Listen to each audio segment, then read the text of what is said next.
Listo, ya estamos grabando, entonces nuevamente buenos días, buenas tardes o buenas noches, dependiendo de donde estén. Bienvenidos a un nuevo PS de viernes.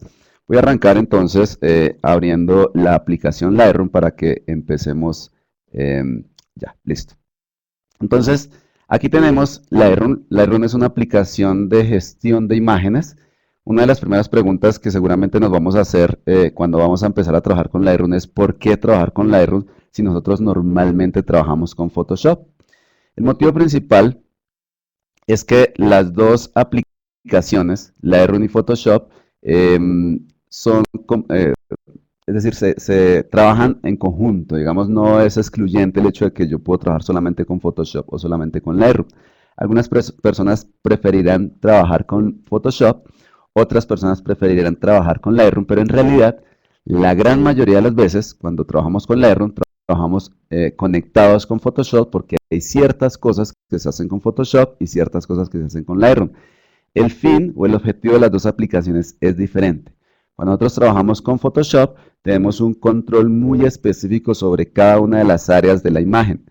Mientras que cuando trabajamos con Lightroom, en Lightroom en realidad nosotros tenemos es un workflow, un flujo de trabajo que está muy orientado al proceso fotográfico.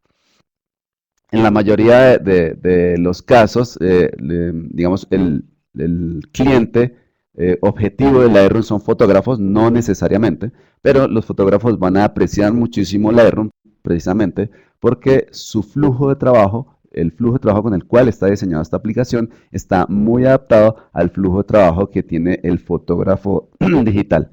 ¿Qué es lo que necesita el fotógrafo digital? Principalmente gestionar muchísimas imágenes, porque vamos a tener muchas imágenes que estamos tomando de forma diaria y tenemos que buscar una forma de gestionar esas imágenes.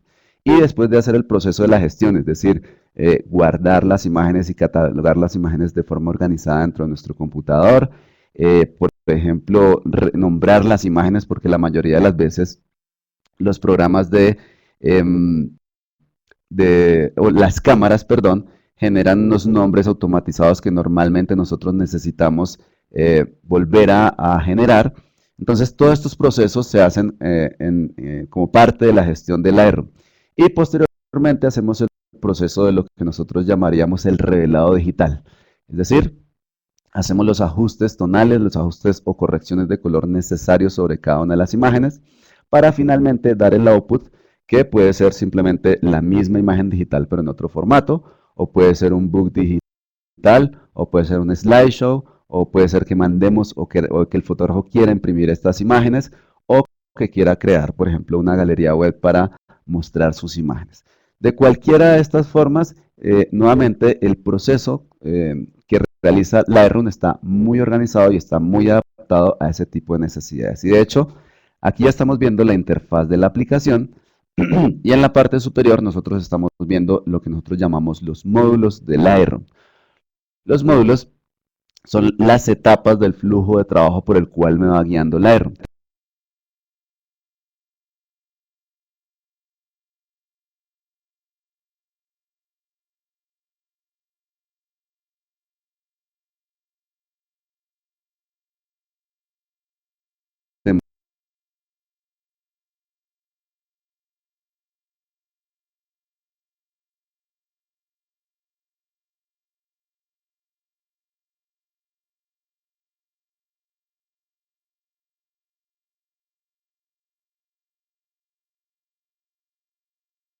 Los procesos de corrección de color, de ajustes tonales,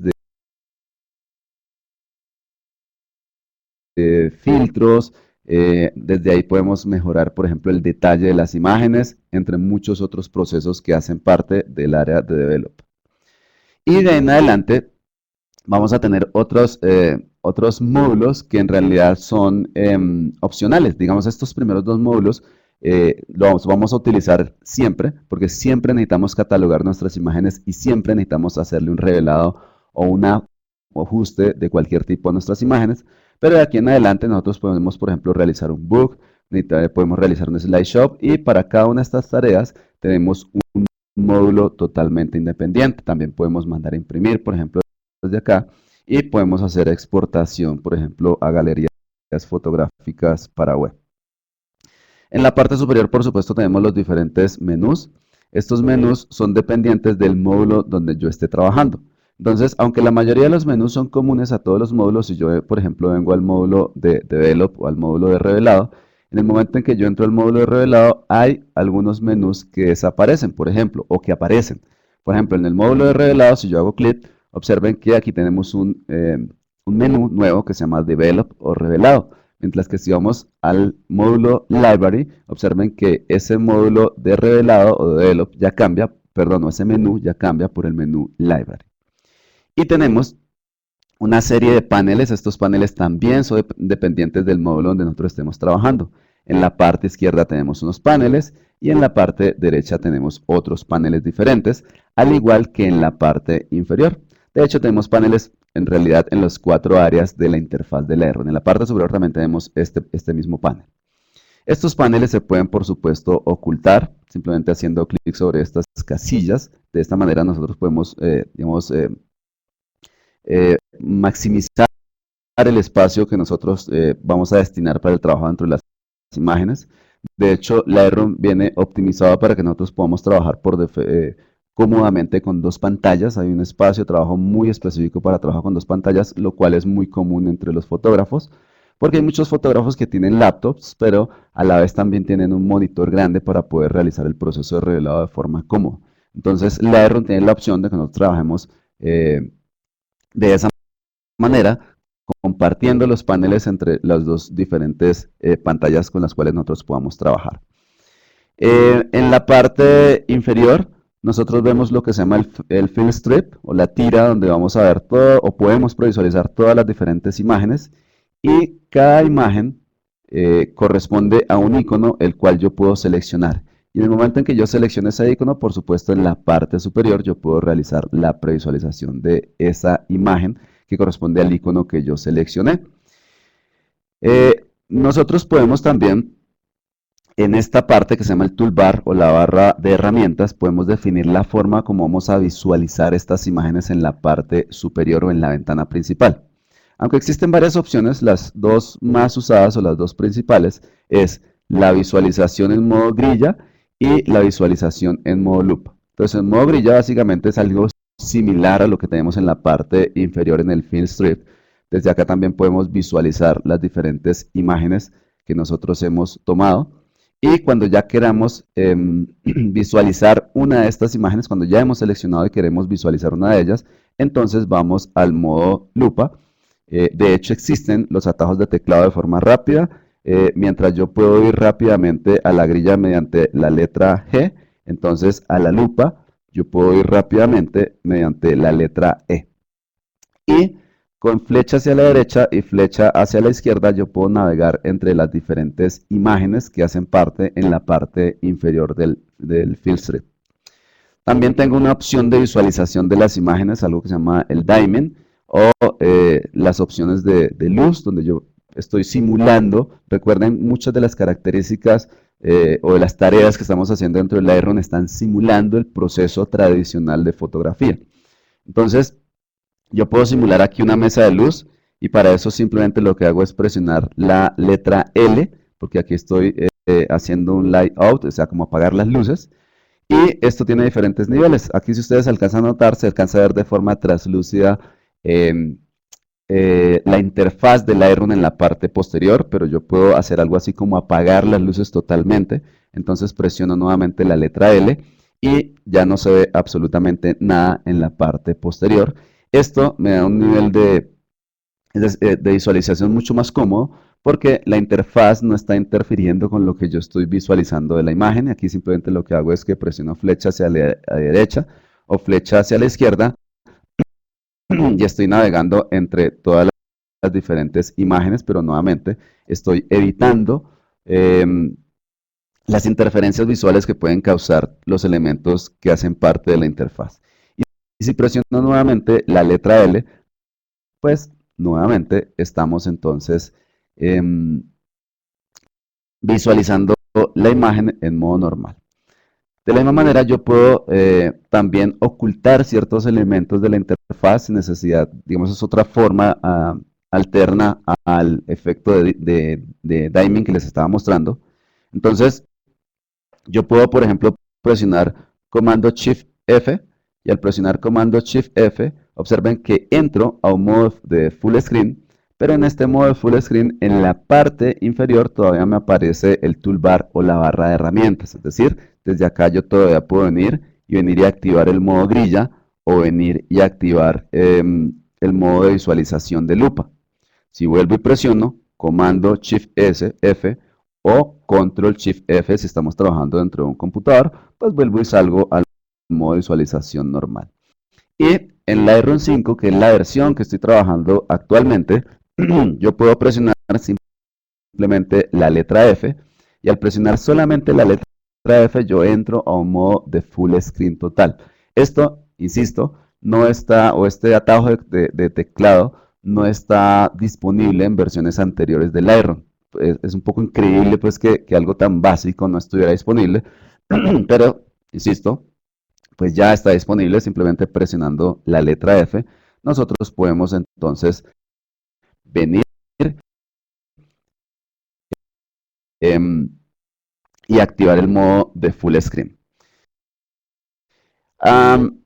Por ejemplo, en la parte superior ustedes van a encontrar una pequeña flecha, al igual que en la parte izquierda, en la parte derecha y en la parte inferior. Esta pequeña flecha básicamente lo que me permite es que yo pueda ocultar esa área de paneles. Y observen que en algunos momentos cuando yo realizo este proceso, esa flecha ya no aparece de color sólido, sino que aparece punteada. Al aparecer punteada quiere decir que si yo coloco el puntero sobre la flecha, automáticamente se está visualizando nuevamente ese panel que yo oculté. Normalmente, bueno, si hago clic nuevamente sobre la flecha, entonces vuelve y aparece con el color sólido. Recuerden, en este momento estoy trabajando en el modo Library, que es el modo principal. Generalmente esto mismo ocurre con los paneles que están en la parte izquierda y la derecha. Entonces, en este caso, voy a hacer clic y observen que se recoge la ventana, pero no me aparece la flecha punteada. Esto seguramente es un bug de Lightroom en realidad, porque en versiones anteriores esto funciona correctamente. Pero si venimos al área de revelado, al modo de Develop, observen que desde aquí, cuando cuando hago clic sobre esa flecha, entonces nuevamente se ocultan estos paneles laterales y si coloco el puntero, entonces se activan mientras yo esté haciendo como el proceso de rollover para posteriormente utilizar los paneles que hacen parte de esta ventana, igual en la parte derecha. Entonces, insisto, normalmente en el library esta función también trabaja correctamente, pero por algún motivo no está funcionando en esta versión. Y lo mismo al área de Fill Strip, yo también puedo entonces decirle que se oculte y que solamente cuando coloque el puntero en la parte superior de la flechita, entonces nuevamente se active esa área o ese panel que yo acabo de ocultar. Como se dan cuenta, la interfaz de Lightroom es bastante sencilla. Cualquier programa, cualquier software que ustedes empiecen a trabajar sin tener ninguna experiencia, pues seguramente el primer día va a ser algo confuso. Sin embargo, si entendemos la forma como Lightroom está estructurando nuestro flujo de trabajo, pues rápidamente nosotros vamos a entender la interfaz y rápidamente vamos a poder empezar a trabajar de forma cómoda. Recuerden entonces, en la parte superior tenemos los diferentes módulos, Library, Develop y los módulos de salida diferentes. Y en todas las áreas alrededor del panel central donde estamos visualizando la imagen tenemos los diferentes paneles. Algo importantísimo de entender dentro del Lightroom y que es fundamental que lo tengamos muy claro, básicamente son dos cosas. Lo primero es que todos los procesos que nosotros hagamos sobre el Lightroom son procesos no destructivos. Si bien en Photoshop se pueden hacer procesos no destructivos, estos procesos requieren ciertas tareas adicionales. Por ejemplo, en Photoshop yo tengo que convertir las capas a objetos inteligentes para que los cambios o transformaciones que yo realice sean transformaciones no destructivas. Sin embargo, dentro del Lightroom no se puede hacer un proceso destructivo. Todos los procesos que yo realice, todos los ajustes que yo realice dentro del Lightroom, por defecto son no destructivos. Esto se logra básicamente porque todos los cambios o ajustes que yo esté haciendo dentro del Lightroom son ajustes que se generan a partir de metadata, es decir, son unas instrucciones que se están guardando en una información independiente a los píxeles de la imagen. Esto quiere decir que en cualquier momento del proceso, así la imagen yo ya la haya guardado o la haya procesado hace, no sé, una semana, un mes, un año, yo puedo remover todos los cambios que haya hecho sobre el Lightroom. Entonces, lo primero importante que tenemos que tener en cuenta dentro del Lightroom, insisto, es que todos los procesos que yo esté realizando son procesos que no son destructivos. Y lo segundo que yo tengo que tener muy en cuenta es que todos esos ajustes o toda esa información de transformación de la imagen, de ubicación de la imagen, todo ese tipo de información, especialmente la información de la ubicación de la imagen que se enlaza con Lightroom, está guardada dentro de algo que se llama un catálogo. Un catálogo es básicamente una base de datos y es una base de datos, insisto, que está enlazando todo el proceso de la imagen. Es decir, esta base de datos sabe dónde tengo las imágenes guardadas y esta base de datos guarda también toda la información que yo le esté agregando a la imagen como información como información de metadatas, por ejemplo, como información de la ubicación de las imágenes, como les estaba diciendo anteriormente. Entonces, posteriormente vamos a estar aprendiendo todo el proceso de gestión de este catálogo. Por ejemplo, las imágenes que yo tengo en este caso, o en este catálogo, son imágenes que están guardadas en un disco duro externo. Entonces, como están guardadas en un disco duro externo, el catálogo lo que hace es reconocer siempre esa ubicación de ese disco externo para que cada que yo abra Lightroom, entonces él me muestre todas las imágenes que se encuentran en ese disco. Una característica interesante que tiene Lightroom también en la versión 5 y que no estaba en las versiones anteriores es que cuando yo creo un catálogo actualmente en esta versión de Lightroom, yo puedo activar dentro de ese catálogo unas opciones de visualización que permiten que yo gestione las imágenes aún cuando no tenga conectado ese disco duro externo. De hecho, aquí tenemos el disco duro, observen. Este es mi disco duro externo y observen que aquí aparece un símbolo de interrogación. Ese símbolo de interrogación me está diciendo que no tengo acceso actualmente al disco duro porque está desconectado, porque estoy fuera de la oficina, etc. Sin embargo, aun cuando no tengo acceso a ese disco, si yo vengo al módulo de revelado, en el módulo de revelado yo puedo hacer todos los procesos necesarios. Por ejemplo, yo puedo modificar la exposición de esta imagen. Esto no se puede hacer en versiones anteriores del Lightroom. En versiones anteriores del Lightroom, para que yo pueda hacer estos ajustes, necesariamente debo tener acceso al disco donde estoy trabajando. Es muy común que los fotógrafos utilicen discos externos porque la cantidad de imágenes que se están generando empieza a generar una librería de imágenes muy grande que pues seguramente va a hacer que en algún momento el computador se quede corto de espacio. Entonces, por ese motivo, nosotros tratamos de utilizar o de guardar las imágenes en discos duros externos de esta manera. En el próximo PS de viernes, entonces vamos a empezar a ver el proceso de cómo realizamos el proceso de generación del catálogo desde cero y cómo empezamos a realizar el proceso de importación de las imágenes, ya sea desde una cámara o ya sea desde imágenes que tengamos dentro de nuestro disco duro. A ver, muy bien, las preguntas muy bien en la parte inferior. Por ahora voy a darle entonces ya entrada a Ignacio. Ignacio, ¿estás listo? Entonces ya puedes empezar a compartir tu pantalla. Pues,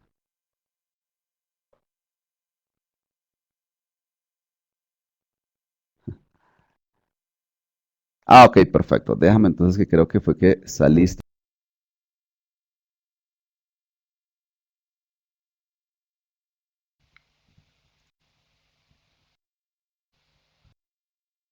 Pantalla. Perfecto. Pues disculpar por el retraso, pero vamos a continuar. Vale, en la charla bueno, lo que quería compartir hoy con vosotros, vamos a hablar de los efectos de capa. Verdaderamente, los diseñadores, más que los que estén dentro del sector fotográfico, los habrán tenido que utilizar o los habrán utilizado más de una vez. Aquellos que están dentro del sector fotográfico, los efectos de capa tienen alguna utilidad, pero es mucho menor. Para ello quiero, antes de empezar a trabajar con ellos, que trabajaremos en esta sesión y en otra, orientaros un poco de dónde están, dónde se encuentran, qué podemos hacer con ellos y verdaderamente dónde podemos encontrar algunos efectos que nos hagan hacer resultados efectivos de manera rápida. Los efectos de capa se suelen realizar a partir de este menú desplegable donde tenemos las opciones básicas de bisel, trazado, sombra, resplandor, etc. También vamos a poder acceder a ellos directamente desde el menú capas dentro de los estilos de capa. Aquí también tenemos el bisel, el trazado, las sombras y el resto de efectos que vamos a poder aplicarle a una capa. Muchos de estos efectos, para poder ser aplicados a una capa, esa capa tiene que tener unas zonas transparentes. Este es el caso en el que he escrito un texto y lo he puesto en este caso sobre un fondo blanco y a partir de ahí vamos a poder ver ese efecto. Está claro que si yo sobre una capa completa, como sería la capa fondo en este caso, intentara hacer una sombra paralela, sería absurdo, ya que esa sombra se saldría por fuera de lo que es el propio lienzo y no se llegaría a ver. Por eso tenemos que tener en cuenta esa parte de las zonas transparentes. Una de las paletas que va directamente relacionada con esos efectos de capa es la paleta de estilos. Si yo entro dentro de ventana, vamos a poder encontrar aquí los estilos, en este caso estilos para las capas. Esa capa de estilos, perdón, esa paleta de estilos la tengo aquí desplegada, aquí abierta. Voy a restaurarla, dejarme que restaure los estilos. Vamos a dejar con los estilos que viene por defecto la aplicación y vamos a empezar a trabajar o a ver un poco en qué consisten. Son determinados pasos o determinados efectos que hemos añadido, memorizados y almacenados en un único botón o en una única acción dentro de esta paleta de estilos. Nosotros vamos a poder crear los nuestros propios y añadirlos o partiendo de ellos trabajar con esos. Fijaros, yo directamente voy a venir, voy a hacer un clic y como podéis observar acabo de cambiar todo lo que es la fisonomía de mi imagen a través de ese clic, y ese clic, si miramos en la paleta de capas, no son otra cosa que una serie de efectos que hemos generado sobre una tipografía o sobre cualquier otro tipo de elemento, un píxel, un vector, etcétera, que nos dan como resultado visual este efecto que tenemos aquí. Una de las cosas que tenemos que tener en cuenta a la hora de generar los efectos es esta parte de opacidad y relleno. En este caso en concreto no lo vamos a ver, pero dejarme que voy a generar un efecto que va a ser aquí un resplandor interior. En este caso en concreto voy a generar un resplandor con mucho ruido. Vamos a aumentar el tamaño para que lo veáis. Perdón.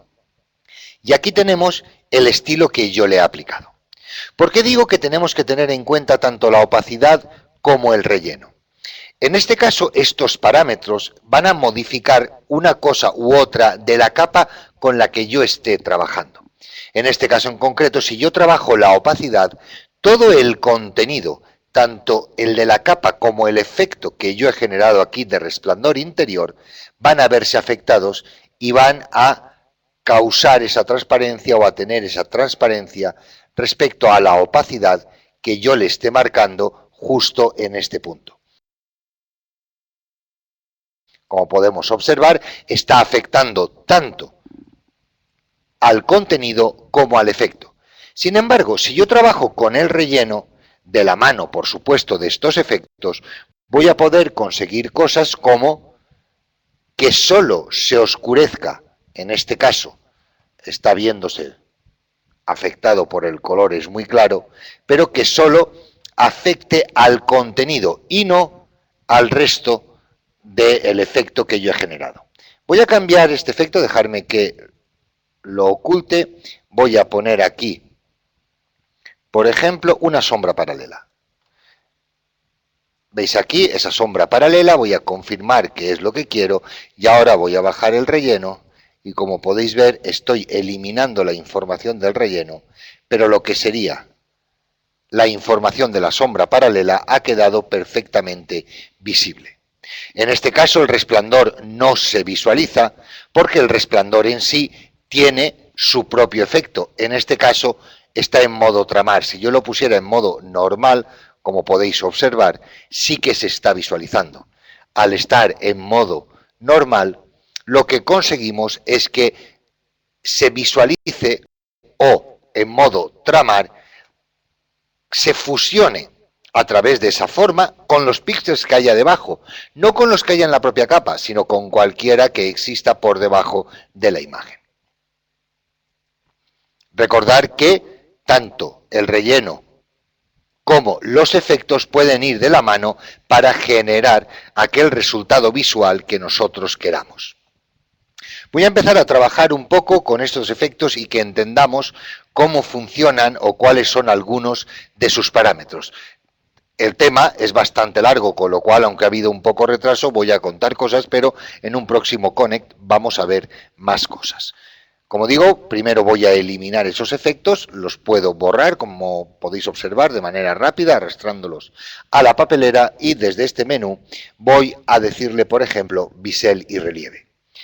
Aquí lo que vamos a conseguir es que haya precisamente un relieve en nuestra tipografía. Yo he hecho una tipografía que en este caso es de color negro. Voy a poder cambiar el color simplemente haciendo aquí accionando esta superposición de color.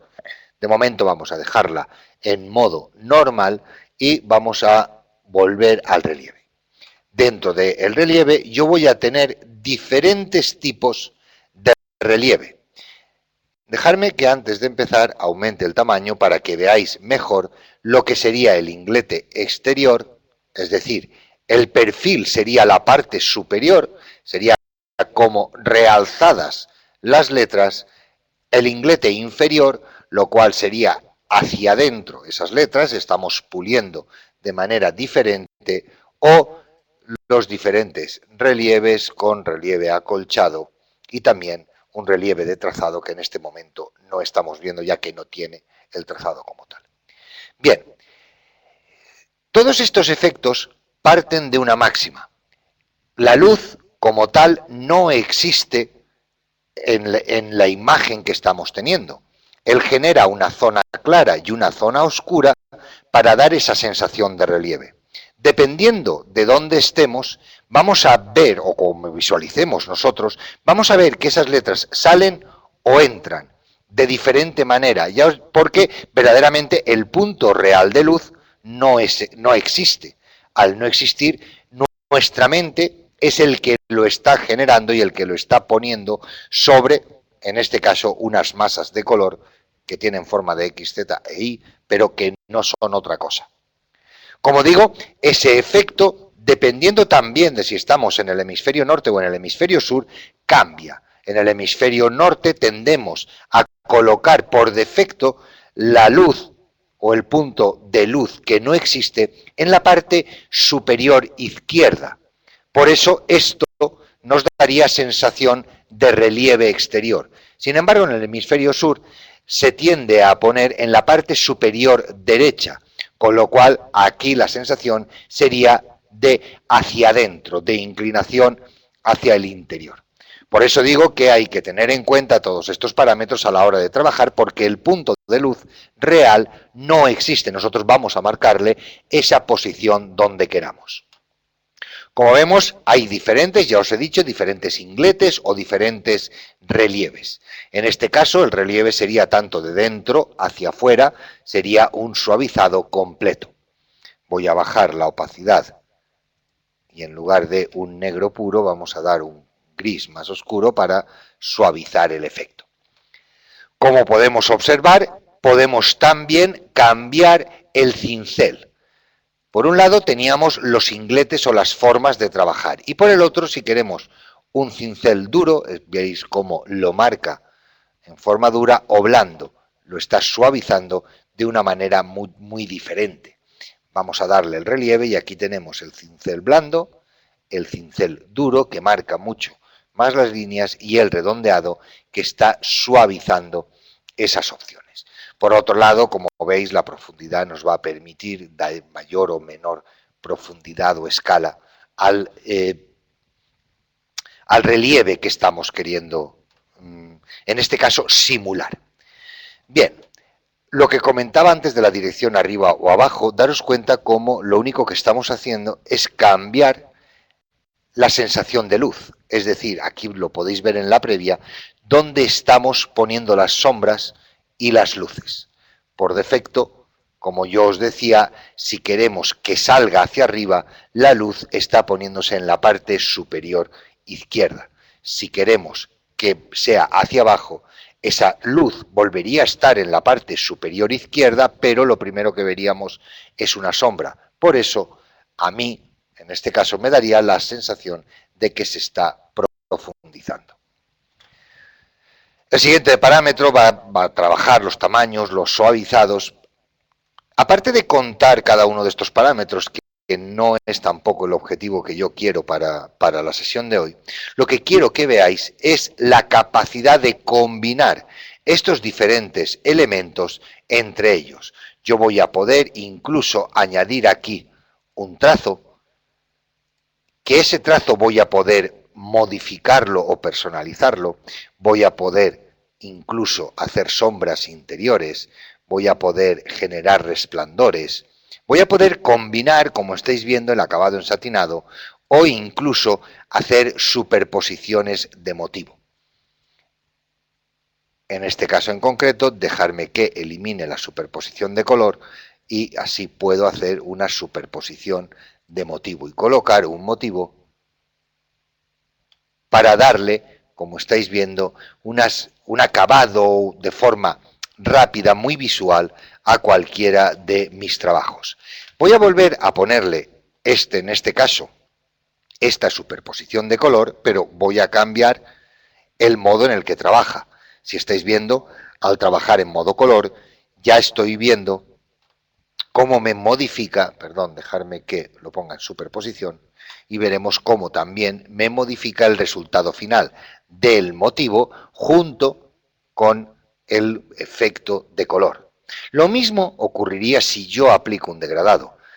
Yo voy a poder seleccionar cualquier tipo de degradado, aquí lo tenéis, mientras esté en modo normal, está claro que todo lo que hay por debajo se está perdiendo. Ahora, si yo modifico ese modo de superposición y, por ejemplo, le aplico una luz suave, como estáis viendo, aparte de ese tono rojo que yo he generado, estoy consiguiendo añadir ese cambio de color a lo largo de toda mi composición de arriba hacia abajo.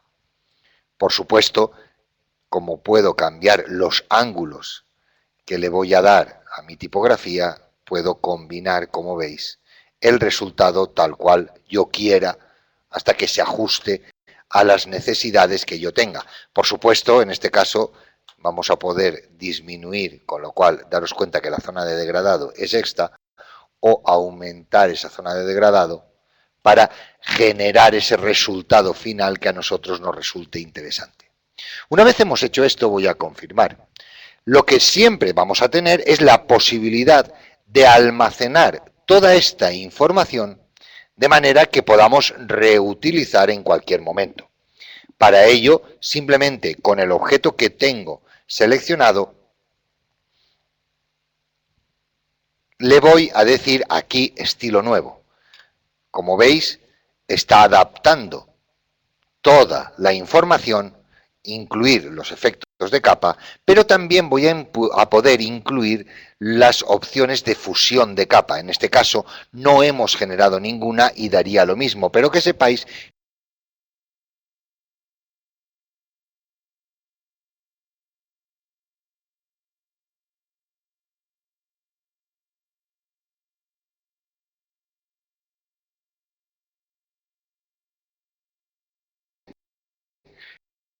que sigo en línea. Entonces de vez en cuando miraré al chat. Si veo que ha pasado mucho tiempo y no hay nada escrito, preguntaré. Dejarme entonces que haga un comando Z, que vuelva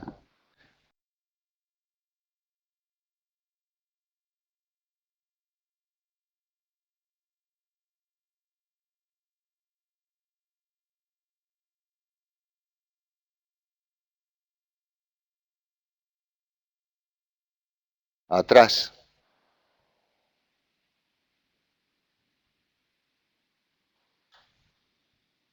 Voy a eliminar el efecto de capa. Recordar que aquí podemos borrar ese estilo de capa.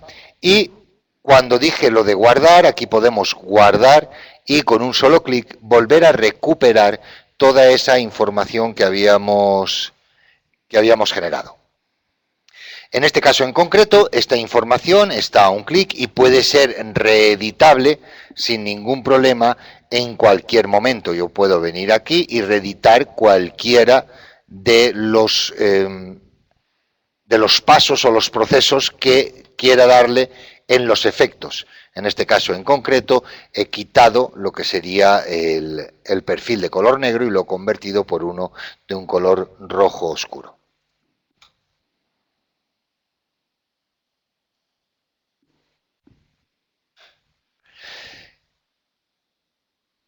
¿Se me escucha? Llevo un rato sin ver movimiento. Vale, sigo.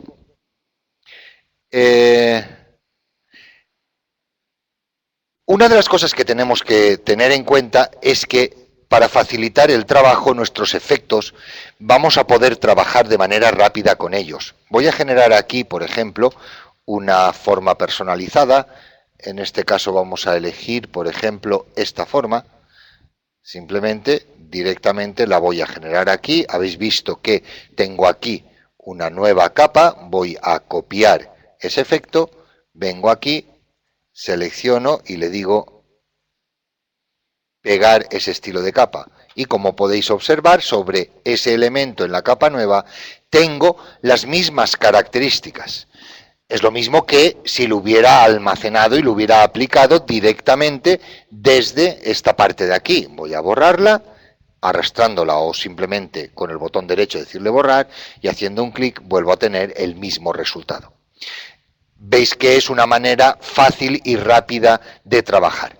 Otra de las cosas que tenemos que tener en cuenta, dejarme que borre esta capa, es la posibilidad de ir ocultando alguno de esos efectos para conseguir otros efectos secundarios. En este caso, vais a poder trabajar con el que queráis y ocultarlo o directamente ir a editarlo con un doble clic sobre el efecto concreto, en este caso, sobre la superposición de degradado. Voy a cancelar, vamos a ver qué otras cosas nos permite y una de ellas es la posibilidad de desmenuzar en capas cada uno de los efectos que nosotros hemos generado. Verdaderamente lo que hemos hecho no es otra cosa que un proceso de capas una encima de la otra de manera rápida y a esas capas les hemos ido dando una serie de efectos o de formas para conseguir los resultados que estamos viendo en este caso en pantalla. Para ello, si yo presiono con el botón derecho, tengo aquí la posibilidad de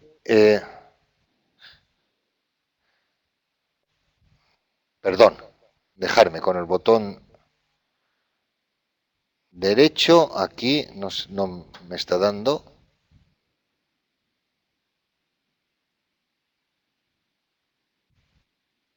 No me está dando la posibilidad de dejarme que venga aquí a capas y dentro de estilos de capas sí que tengo la posibilidad de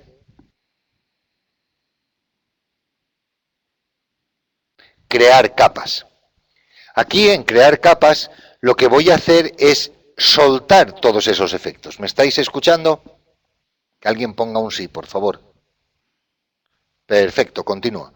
Si yo creo esas capas, como podéis observar, lo que acabo de hacer es desmenuzar todo el efecto, consigo la misma visualización, pero en diferentes capas que van a tener diferentes características.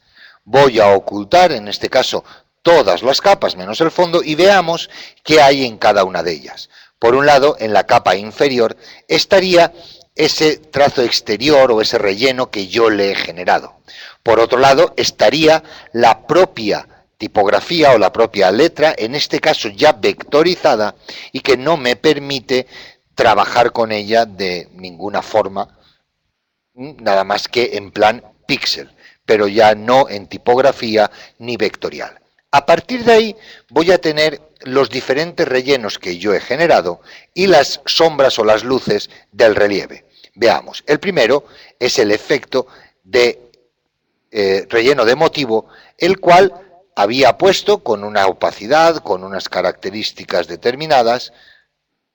Como veis, en este caso, S tenía un relleno de un 97%. Había bajado la opacidad que tenía. Por otro lado, tenemos el degradado, que en este caso estaba en modo luz suave, como podemos observar. En el siguiente paso, o en la siguiente capa, es el relleno que yo tenía, y en este caso también a través del modo superponer. El efecto de satinado es el siguiente que nos encontramos, que es el que le va a dar